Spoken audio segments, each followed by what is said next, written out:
नमस्कार दोस्तों, मैं अर्चना आप लोगों के लिए आज एक नई कहानी लेकर आई हूँ।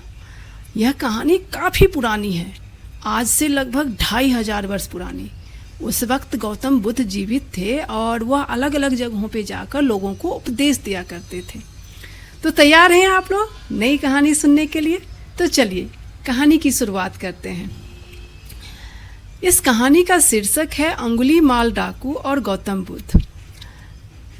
श्रावस्ती नाम का एक नगर था। यह कौशल साम्राज्य की राजधानी थी। इसी नगर के एक विद्वान ब्राह्मण के घर में एक बच्चे का जन्म हुआ। उसका नाम अहिंसक रखा गया। वह पढ़ने में काफ़ी तेज था और व्यवहार का बहुत ही आज्ञाकारी। जब वह बच्चा बड़ा हुआ तो उसके आगे की शिक्षा दीक्षा के लिए उसे तक्षशिला भेज दिया गया। तक्षशिला विश्वविद्यालय उस वक्त शिक्षा का एक बहुत बड़ा केंद्र हुआ करता था। तक्षशिला में अहिंसक की उच्च शिक्षा की शुरुआत हो गई और जल्द ही उसने अपनी विद्वता, ज्ञान, आचरण से गुरुकुल के सभी सदस्यों का दिल जीत लिया। वह अपने गुरु का सबसे प्रिय छात्र बन गया। उसके गुरु अपने सभी शिष्यों में उसे सबसे ज़्यादा प्यार करते थे। यह बात बाकी विद्यार्थियों को रास ना आई।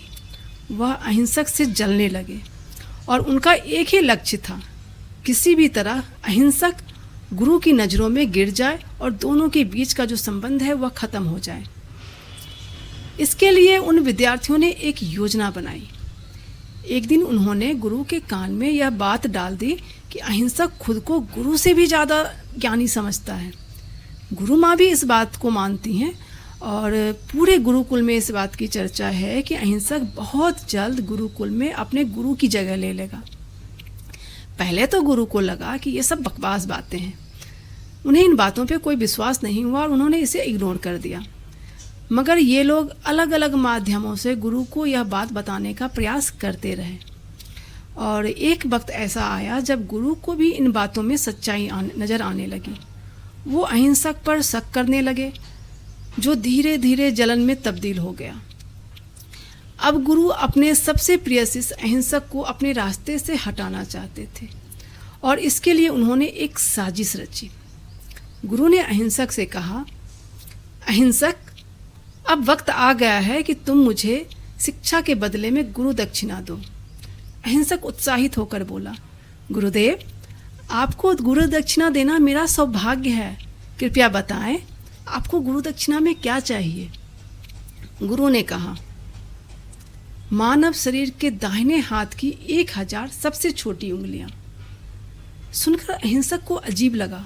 वह एक तरीके से सन्न रह गया कि गुरु ने यह क्या मांग दिया। मगर गुरु की आज्ञा का पालन करना वह अपना धर्म मानता था। उसने बिना कुछ सवाल किए गुरु दक्षिणा के लिए निकल पड़ा।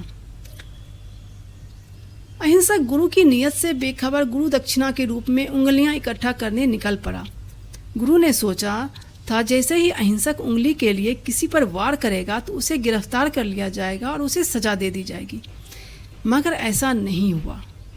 इधर अहिंसक अपनी गुरु दक्षिणा के लिए उंगलियां इकट्ठा करने लगा और इसी प्रयास में एक मेधावी छात्र कब एक खूंखार डाकू बन गया उसे पता भी न चला। वह जंगल में रहने लगा और जो भी वहां आता वह उसकी हत्या करके उसकी छोटी उंगली काट लेता। जब लोगों ने जंगल में आना बंद कर दिया अहिंसक के डर और भय की वजह से, तो वह गांवों और नगरों में रात में जाता और लोगों की हत्याएं करता और उनकी उंगलियां काट कर ले आता।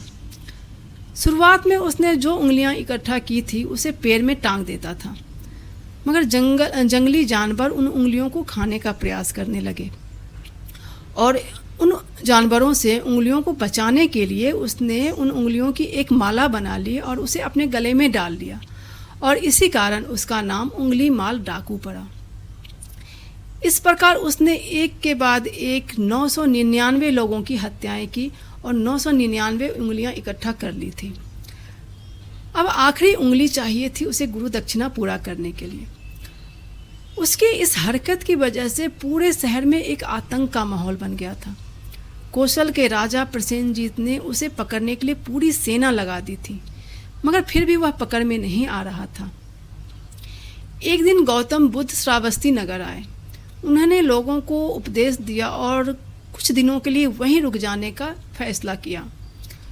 वहाँ प्रवास के दौरान उन्होंने यह महसूस किया कि वहाँ के लोग काफ़ी डरे और सहमे हुए से हैं।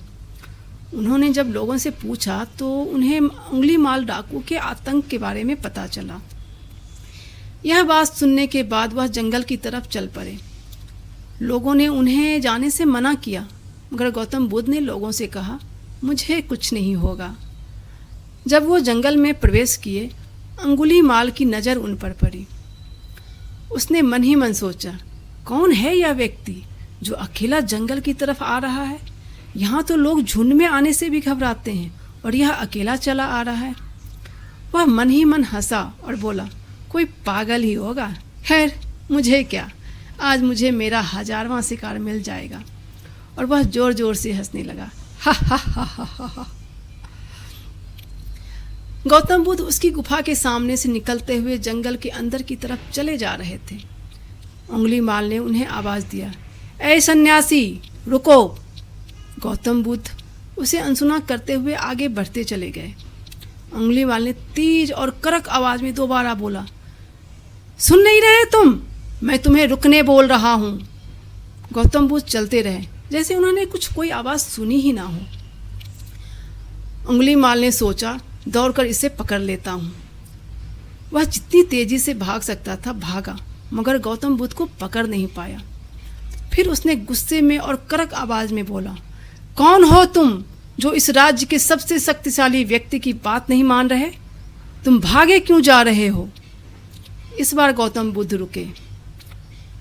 उसके सामने जाकर स्थिर और शांत भाव से उन्होंने कहा, भाग तो तुम रहे हो, मैं तो स्थिर हूँ। क्या कहा तुमने? तुम यहाँ के सबसे शक्तिशाली व्यक्ति हो? उंगलीमाल ने कहा, हाँ, मैं यहाँ का सबसे शक्तिशाली व्यक्ति हूँ। क्या तुम यह साबित कर सकते हो? गौतम बुद्ध ने कहा। उंगलीमाल ने कहा, बिल्कुल कर सकता हूँ।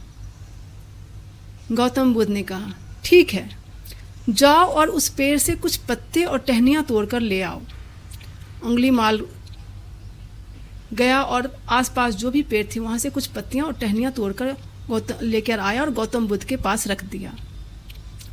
फिर गौतम बुद्ध ने उससे कहा, अब जाओ इसे उसी पेड़ से जोड़ दो।